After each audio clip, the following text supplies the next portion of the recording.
Bienvenidos a la clase de comprensión histórica de este miércoles. Espero que en la clase anterior ustedes hayan revisado los documentos que hablaban acerca de la Alianza para el Progreso y acerca del capitalismo dependiente.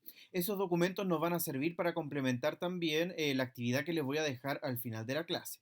El objetivo del día de hoy es analizar el impacto que tuvo la Guerra Fría en América Latina y cómo eso contribuyó al quiebre democrático en muchos de nuestros países y en la formación de dictaduras. Y la pregunta inicial, ¿cómo es posible explicar la fragilidad democrática de nuestra región frente a los acontecimientos que ocurren en esta época, durante la Guerra Fría?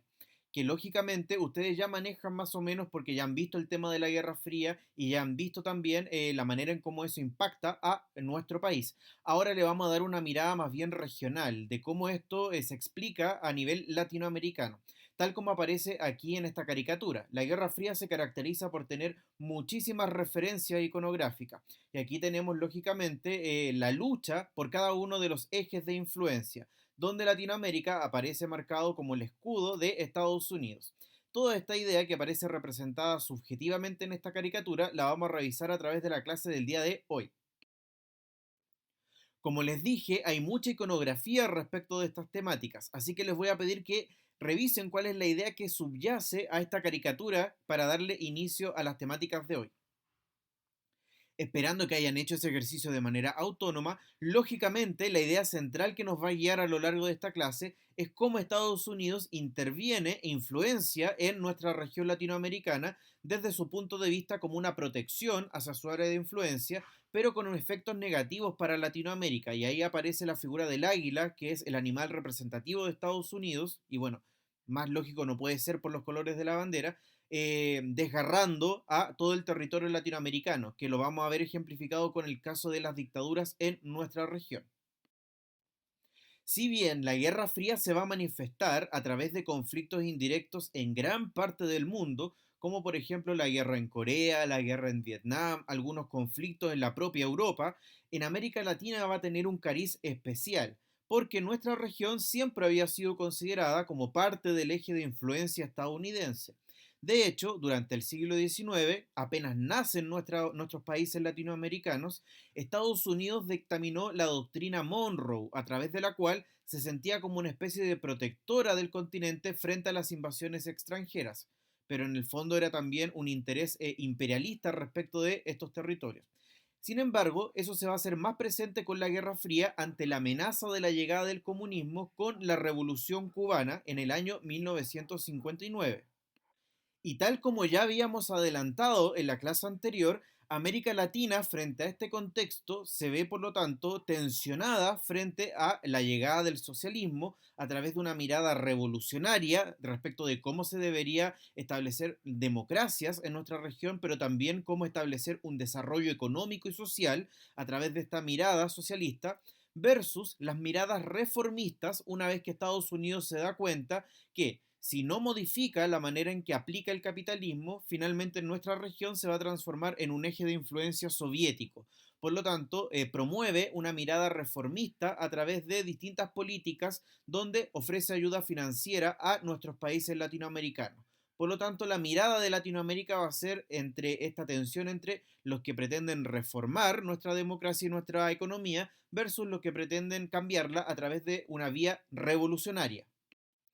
Y las caricaturas, lógicamente, no están ajenas a presentar su visión respecto de estas temáticas. Aquí tenemos a dos caricaturas que nos hablan de temas diferentes, porque están mediadas por la visión del autor, de las editoriales, etc.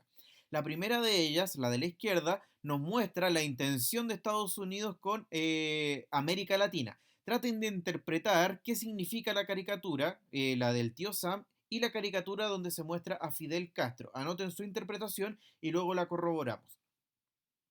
La primera caricatura, la del tío Sam, nos habla acerca de el tío Sam, Estados Unidos, queriendo bailar con América Latina, es decir, tratando de influenciar sobre ella, pero la respuesta de ella sería bailemos al compás del che che che, en clara referencia al Che Guevara, que representa el símbolo de la revolución socialista, y entre sus manos están las maracas, que nos hablan acerca de la alfabetización y la reforma agraria, que son grandes transformaciones sociales que vienen desde la mirada socialista pero que ahora tendrían que hacerse con el financiamiento estadounidense.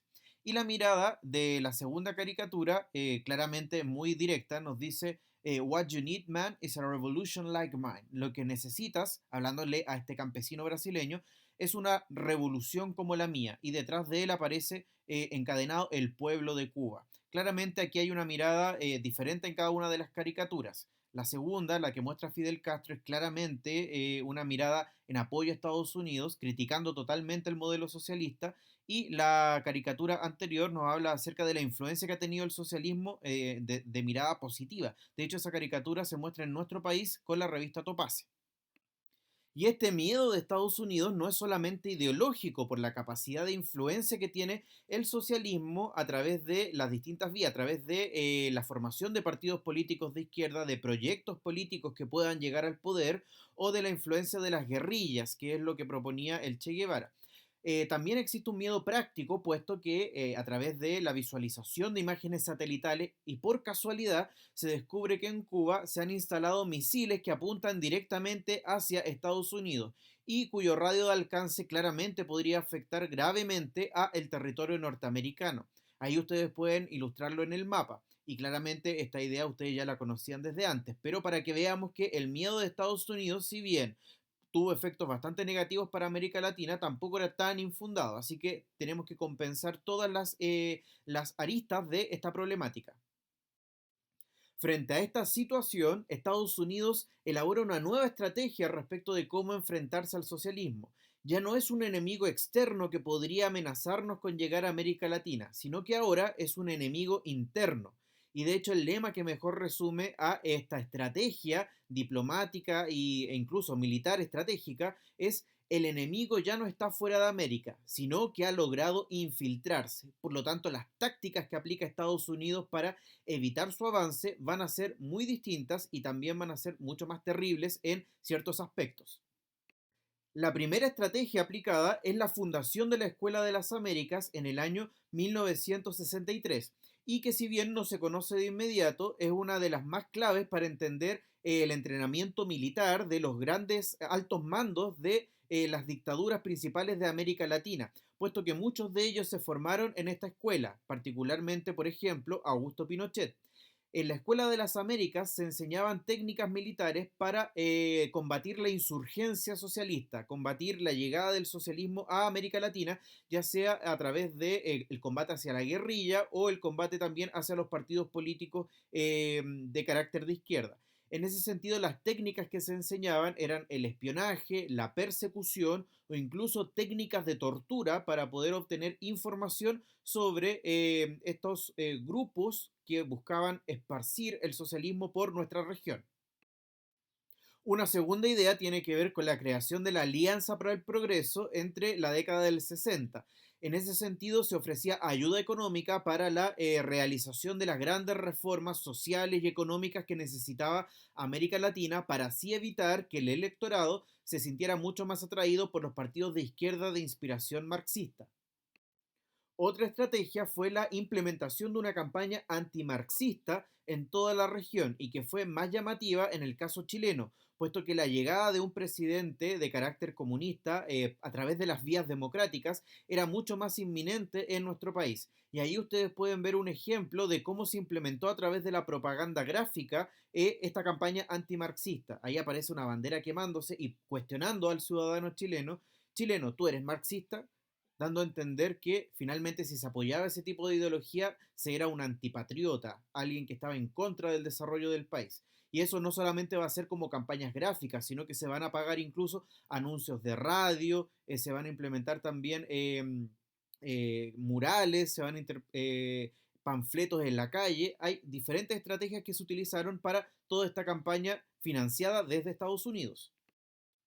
Y finalmente, el intervencionismo en las políticas internas de los países latinoamericanos, que de hecho durante mucho tiempo no estaba comprobado, pero que sin embargo Estados Unidos reconoció a través del informe Church, que se publica y que finalmente reconoce todas las acciones de Estados Unidos para intervenir en política interna, y particularmente en el caso chileno, que va a ser el más llamativo y el que vamos a revisar en la clase del día de hoy.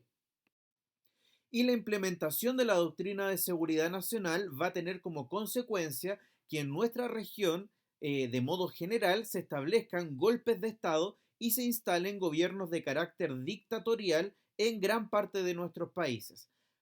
Respecto de este tema, Chile resulta ser un ejemplo paradigmático, puesto que ya está comprobado a través de este informe Church que yo les mencioné recién, que Estados Unidos no solamente intervino políticamente, sino que también intervino a través del financiamiento en la generación de un ambiente antimarxista y que finalmente terminó desestabilizando el gobierno de Salvador Allende. Ciertamente, la influencia estadounidense no es la única explicación de por qué se quiebra la democracia en Chile o en el resto de los países. Hay otros factores, como por ejemplo el mal manejo económico que tuvo Salvador Allende mientras estuvo en el poder, o la polarización social extrema de la época, el contexto de la Guerra Fría y un largo etcétera. Pero que sin embargo la influencia de Estados Unidos va a ser gatillante en todos estos procesos generales de la región. Y a través de este panorama general que nos entrega el recuadro resumen y el mapa, podemos ver que el hecho de que existiera un golpe de Estado y la instalación de un régimen militar o dictadura era casi inevitable, era parte de un dominó que no se podía detener, puesto que en gran parte de América Latina había sucedido así, producto de las intervenciones estadounidenses. Ahí ustedes pueden ver el listado de países donde efectivamente se establecieron regímenes militares. Argentina, Chile, Bolivia, Uruguay, Brasil, Perú, Paraguay, Nicaragua, Ecuador. Gran parte de América Latina está marcado ahí con el color azul que marca los regímenes militares. Así que es un proceso general de la región. Y a pesar de que estos procesos ocurren hace casi ya 50 años atrás, están muy marcados por nuestra historia reciente, puesto que los efectos se pueden sentir hasta ahora. Una sensación de falta de justicia respecto de los atropellos a los derechos humanos que se cometieron durante la dictadura o los efectos que tuvo el estar bajo regímenes militares, bajo dictaduras para el desarrollo de nuestras democracias más modernas en América Latina ha tenido un efecto tremendamente notorio en nuestra región con estas deficiencias que vimos al principio de esta unidad. América Latina le ha costado consolidar democracias. Y ahí podemos ver algunos ejemplos. Podemos ver el caso de Bolivia, Paraguay, Chile, Brasil, Uruguay, Argentina, donde finalmente, a pesar de haber vivido dictaduras, quiebres democráticos y violaciones a los derechos humanos, esos temas nunca se resolvieron, puesto que los responsables de este tipo de circunstancias nunca fueron juzgados debidamente por organizaciones internacionales o por las justicias internas de estos países, y muchas de las personas que vieron violados sus derechos humanos e incluso quienes desaparecieron, todavía no se tiene información suficiente respecto de su paradero o no conocemos la verdad suficiente respecto de estas violaciones a los derechos humanos. Por lo tanto, corresponden a temáticas abiertas, incluso heridas abiertas que no se han podido resolver hasta el día de hoy. Así que por eso es parte de nuestras problemáticas de la historia reciente de nuestros países. La mayoría de las dictaduras latinoamericanas estuvieron de alguna forma respaldadas por la doctrina de seguridad nacional de Estados Unidos. Por lo tanto, van a responder a estas características iniciales que nosotros mencionábamos anteriormente. Esta idea de necesidad de destruir el comunismo para la protección de estos países, entendiendo protección lógicamente entre comillas. Además, se caracterizaban por establecer una guerra contra las organizaciones y movimientos de izquierda, tuviesen el carácter de revolucionario, es decir, de guerrillas, o no, a través de partidos políticos democráticamente establecidos. Además, para eso establecieron distintas instituciones que aprovecharon estas tácticas de guerra aprendidas en la Escuela de las Américas para establecer centros de inteligencia a través de los cuales se perseguía, a través de los cuales se espiaba y también a través de los cuales se torturaba a todas aquellas personas que parecían ser sospechosas de ser seguidores de movimientos de izquierda. Y ese grado de similitud que presentaron las dictaduras latinoamericanas permitió un grado de organización tal que incluso esas políticas de represión contra la oposición de izquierda pudo ser implementada a través de una política en común que fue conocida como Operación Cóndor, donde todos los centros de inteligencia de estos países se organizaban para buscar, más allá de las fronteras de cada uno de los países en particular, a todas estas personas simpatizantes de ideas de izquierda y así generar todo un operativo casi sudamericano en contra de estas personas insurgentes y que representaban una amenaza para la democracia latinoamericana desde la mirada, lógicamente, de los gobiernos militares y de Estados Unidos. Y si bien estas dictaduras se caracterizaron por la suspensión de las actividades políticas, por la suspensión de las libertades personales garantizadas en las constituciones, también se van a caracterizar por el uso de las violaciones a los derechos humanos como una herramienta represiva hacia la población en general y hacia la población opositora en particular. Ahí ustedes pueden ver una tabla, resumen, con las víctimas de violencia política enumerados como muertos y detenidos desaparecidos en cada uno de los países latinoamericanos. Si bien ustedes pueden ver que el caso de Chile quizás no es tan alto el número en comparación a sus vecinos, cada una de las violaciones a los derechos humanos es una situación gravísima por sí misma. Además, si agregásemos el número, por ejemplo, de otras personas que recibieron algún tipo de castigo, entre comillas, en este contexto, como por ejemplo las personas que recibieron algún tipo de tortura o que vivieron en el exilio, estos números se elevarían muchísimo más.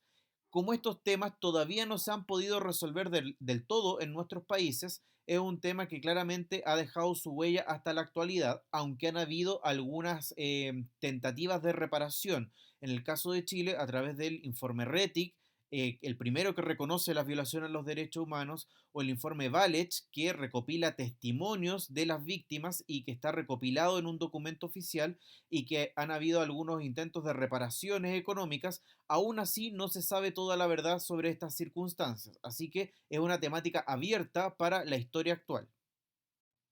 Y a pesar de que testimonios de violación a los derechos humanos hay muchos y muy crudos, vamos a utilizar en este caso una caricatura para graficar esta problemática a nivel general.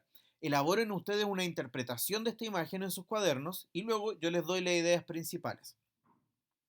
Esperando que me hayan puesto pausa, hay varias ideas que me gustaría que las tuvieran apuntadas en el cuaderno. La primera es el uso del cóndor como símbolo de la unidad de los países latinoamericanos en torno a esta política de represión y de uso de violación a los derechos humanos. Aparecen mencionados Chile, Brasil, Argentina, Paraguay, Brasil, Uruguay, y la figura del cóndor, que es representativa de la región.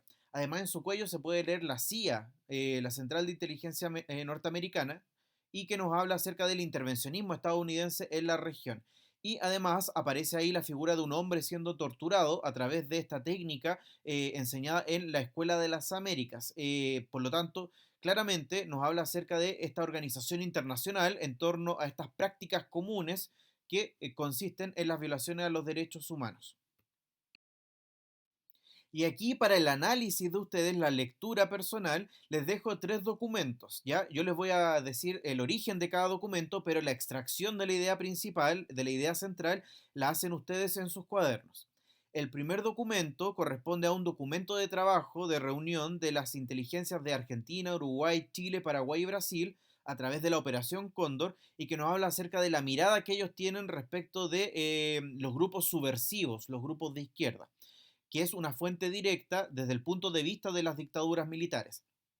La segunda fuente corresponde a una fuente secundaria, es decir, escrita mucho más recientemente a través de un historiador que nos habla acerca del comportamiento de las dictaduras militares, ya viéndolo desde fuera, desde un estudio más bien de carácter de historiografía.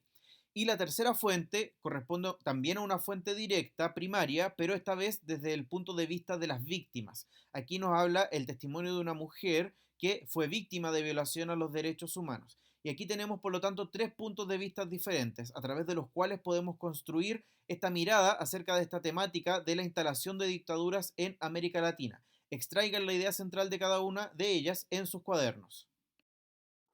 Y ya para cerrar la clase del día de hoy, esta vez nos enfocamos más bien en la fragilidad democrática de América Latina a través de haber estado siempre supeditada a las doctrinas de Estados Unidos, en particular a través de la doctrina de seguridad nacional en el contexto de la Guerra Fría durante la década de 1960 y 1970, y a través de las cuales finalmente se derivan distintos golpes de Estado y la instalación de dictaduras que tienen como ejes centrales la persecución de grupos subversivos de izquierda y la utilización de la violación a los derechos humanos como estrategia de guerra, entre comillas, desde el punto de vista de estos gobiernos militares.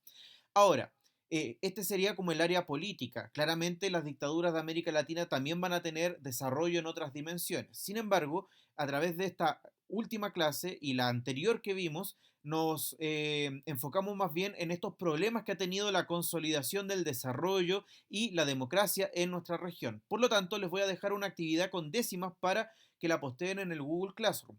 La pregunta es, ¿podía América Latina conseguir el desarrollo o la democracia plena en el contexto de la Guerra Fría? Ahí ustedes pueden elegir a qué tema hacen alusión. Pueden hablar acerca del problema del desarrollo, con esta imposibilidad de ejecutar los proyectos de industrialización, o pueden referirse al tema de la democracia, frente a este contexto de la influencia de la Guerra Fría. Y van a desarrollar su respuesta en función de estos parámetros, que recuerden son los mismos que yo evalúo en las pruebas. Así que pueden elegir cuál de las dos opciones responder, pero la pregunta en general es la misma y la postean y se ganan décimas. Así que espero leerlos, sobre todo a los varones que postean muchísimo menos que las mujeres, así que espero poder leer buenas respuestas de ustedes para que ensayen. Espero que estén muy bien en sus casas y nos vemos en la siguiente clase. Chao.